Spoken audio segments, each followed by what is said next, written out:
Hello, welcome to my channel. Today we're going to be talking about glyphosate. So we're going to be discussing what is glyphosate, how does it affect the body, and what can we do about it. A little disclaimer, this is not medical advice, so don't take it literally. Always consult your doctor first before making any drastic health changes. And then second thing, I'm in chiropractic school, so I'm a soon-to-be doctor, but also a student, which means I'm learning information and then sharing it with you guys. And as always, with any information you learn, I highly encourage you to go do your own research and come up with your own opinions. So with that little disclaimer, let's go ahead and get started.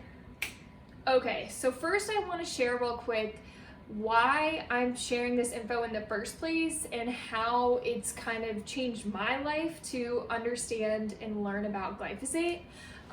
So for the past 12 years of my life, I have struggled with IBS and Crohn's-like symptoms, so bloating, severe abdominal cramps, diarrhea, malabsorption of nutrients and fats, just a whole slew of symptoms with no real cause or root of where they came from.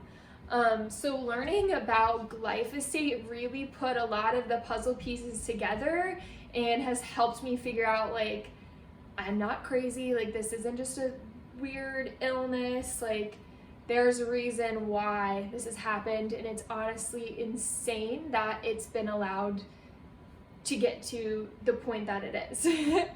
So with that, let's start off talking about the importance of food.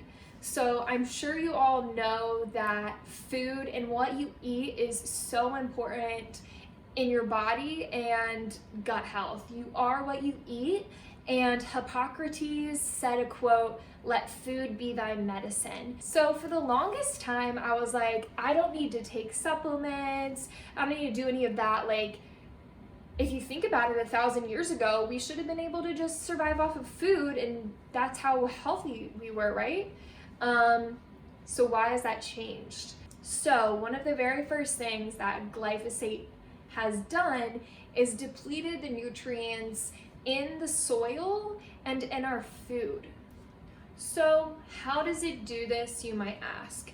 We're gonna go a little bit into this biochemistry. Try not to get too bogged down by all of the chemical and organic structures, but basically there is this pathway called the shikimate pathway. And what it does is, it's not in humans, it's found in bacteria, fungus, plants, and this pathway is how the plants create amino acids. So it creates 5 out of 9 essential amino acids. Essential meaning we get them from this food, we don't make them inside of our bodies, we can only get them from outside. And then a little tidbit about an amino acid. So what is an amino acid? Amino acids are like the building blocks of a house. They are the bricks that create the house. So in your body, this is the precursor to building proteins, hormones, neurotransmitters, pretty much almost everything in your body. So this is huge because this pathway is what makes these nutrients in the food bioavailable, meaning absorbable in the human body. And already glyphosate targets this pathway and is shutting it off. So the nutrients have been depleted from the soil because that's where bacteria, virus, fungi live, and within the plants themselves. So if you could just put together like all the damage that's done already to your body because it's not able to produce and make everything it needs to make because it's not getting the nutrients it needs. And then the second thing that glyphosate does is it kills off bacteria and viruses and fungus. So originally compound glyphosate was created and patented as an antimicrobial. So kind of like an antibiotic that you take in your body, it was created so that it would kill all of these bacteria, virus, and fungi. So some fun facts about antibiotics, 833 antibiotics for every 1,000 Americans is used every year, and then 30 million pounds are used in meat, dairy, and poultry. So those are some two statistics just to show how much antibiotic use is already going on. And then on top of it, we're spraying glyphosate, which is an antimicrobial, on all of the crops. So we're pretty much killing off our gut microbiome. And with all of the studies being done, you can go look them up. There's so many that are starting to come out that we realize the gut microbiome is so crucial to our health.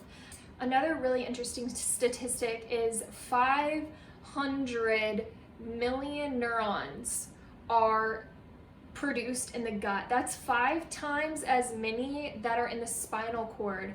So these neurotransmitters create different hormones such as serotonin and dopamine, and actually 90%, it's either 90 or 70, look it up, percent of the serotonin made in the body is made in the gut, and the serotonin is your happy hormone. So this is one reason why we see such a spike in depression and anxiety and different mood disorders, because it's directly connected to our gut microbiome. So then the third thing that glyphosate is doing to the body, I know you guys have all heard of leaky gut, right? Maybe? So what leaky gut is you have a cell layer thick of tissue in your gut. In between each cell, you have what are tight junctions, and they should be right close up against each other, because this is what helps keeps toxins and waste and things out of the cell and lets good things in, like nutrients and different things like that. It's like your filtration system. And what glyphosate does is it is breaking those protein structures that are in those tight junctions, and it is creating gaps in between our cells. So this is allowing different food particles, waste, toxins to come into your bloodstream and circulate throughout your body. And this is how different things such as food allergies in general, inflammation, and so many other things are created because of this gap between our cells. Okay, so when was glyphosate first used? So it was patented around like 1979, and it started commercial use around 1980s, and then 1990s is where the heavy use started and has continually grown since. So the 3 crops that have the highest amount of glyphosate in them are wheat, corn, and soy. These 3 crops are one of the biggest exports of crops in the US. And a little fun fact, wheat in specific is correlated with gluten. I'm sure you all have heard celiac and gluten-free and all of this, but why? Because if you look back in time, our bodies should be able to process gluten with not too much issue. Yeah, it's a little bit harder, but our bodies should be able to, right? So what's the big deal about gluten? So when you grow wheat, they spray on the pesticide so that the crop grows without weeds, right? But then they don't do this to other crops. So wheat is special in the sense that it has to have what's called a desiccant to dry it out in order to harvest it. And what did they find is actually a really good desiccant? Glyphosate. So then they do a second spray of glyphosate on the wheat to dry it out, and this cannot be washed off, so it's even like 2 times more glyphosate ridden than normal. So that's just a little tidbit about gluten and glyphosate. And then a super interesting thing to look into, there are a couple research studies I will put in link in the description below, about a correlation between glyphosate and the rise of a whole bunch of diseases and conditions such as autism, anxiety, ADHD, Parkinson's, Alzheimer's, the list goes on and on. There are so many charts in this study, and I know that correlation is not causation, but to look at the prevalence of these diseases and the usage of glyphosate, it's kind of insane. And I know that glyphosate isn't the only cause of these different diseases and conditions, but I truly, in my own opinion, believe that it is a huge role in the cause behind all of this stuff, that we don't actually know what is causing it. So now we can start to get into what are some solutions and what can we do about this. So one thing that we need to know is glyphosate is water soluble. So that is different from most herbicides that aren't water soluble. This one is, which they like to claim, oh, it's safe because it's water soluble. No, this means that it's going into our water system, aka it is getting recirculated in the air, pouring into lakes, rivers, oceans. It's everywhere. And so the other thing too is glyphosate is also known as Roundup. So the little spray weed killers that you guys use, that is glyphosate. And it's actually shown that the homeowner has the most contribution to glyphosate usage and spreading glyphosate.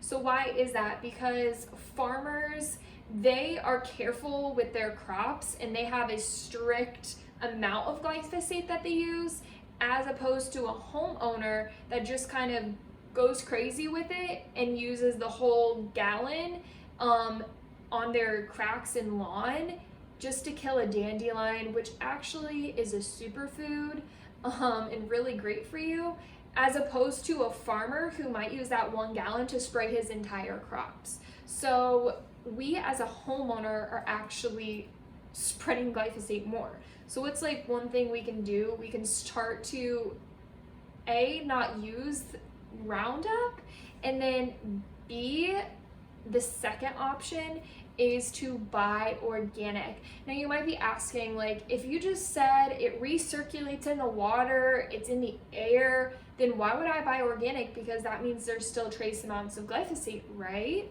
Correct.